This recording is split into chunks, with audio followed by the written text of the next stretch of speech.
বরিশালে একের পর এক মানুষ নিঃস্ব হচ্ছিল, কারণ এক ভয়ঙ্কর চক্র, নাম শয়তানের নিঃশ্বাস।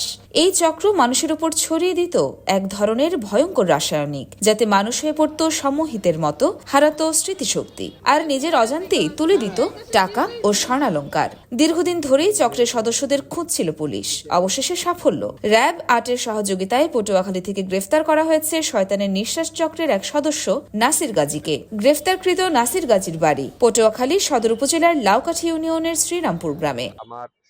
এই চক্রের শিকার হয়েছেন অনেকেই। ২০ সেপ্টেম্বর বরিশাল নগরীর ধান গবেষণা রোডে এক গৃহবধূর কাছ থেকে ১৬ ভরি স্বর্ণালঙ্কার ও নগদ ৪৫,০০০ টাকা হাতিয়ে নেয় তারা। আমার ১৬ ভরি স্বর্ণ এবং নগদ ৪৫,০০০ টাকা এই চক্রটি নিয়ে যায়। এই চক্রর একজন সদস্য আজকে গ্রেফতার হয়েছে, এজন্য আমি থানায় এসেছি এবং এই চক্রের অন্যান্য যত সদস্য এবং এই সংক্রান্ত যারা কাজ করে এই সকল চক্রকে যাতে অতি দ্রুত ধরা হয়, হ্যাঁ, এটা ভুক্তভোগী পরিবারের পক্ষ থেকে আমার দাবি। এবং শুধু আমি না, এই চক্রটি আমার ঘটনা ঘটানোর পরেও আরো একাধিক ঘটনা বরিশালে ঘটিয়েছে এবং তার মামলা দায়ের হয়েছে থানায়।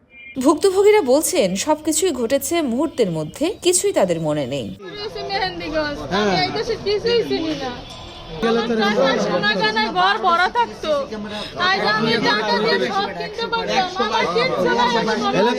স্বামীর বিরুদ্ধে মামলা দেন, এত সম্মানে আপনারাও দেন।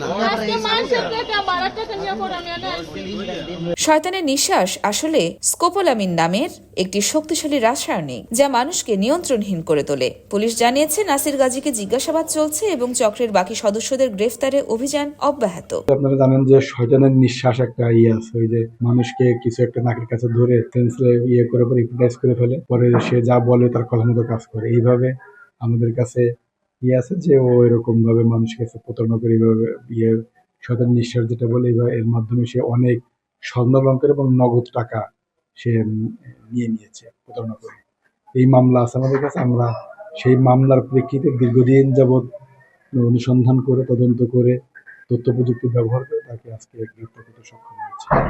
এই চক্রের বিরুদ্ধে আরো ভয়াবহ অভিযোগও রয়েছে। এক গৃহবধূকে সম্মোহিত করে ঢাকায় নিয়ে গিয়ে আটকে রেখে ধর্ষণের মামলা চলছে নারী ও শিশু নির্যাতন দমন ট্রাইব্যুনালে। অপরিচিত কারো সংস্পর্শে সতর্ক থাকুন। এক মুহূর্তের অসতর্কতাই ডেকে আনতে পারে ভয়ঙ্কর পরিণতি।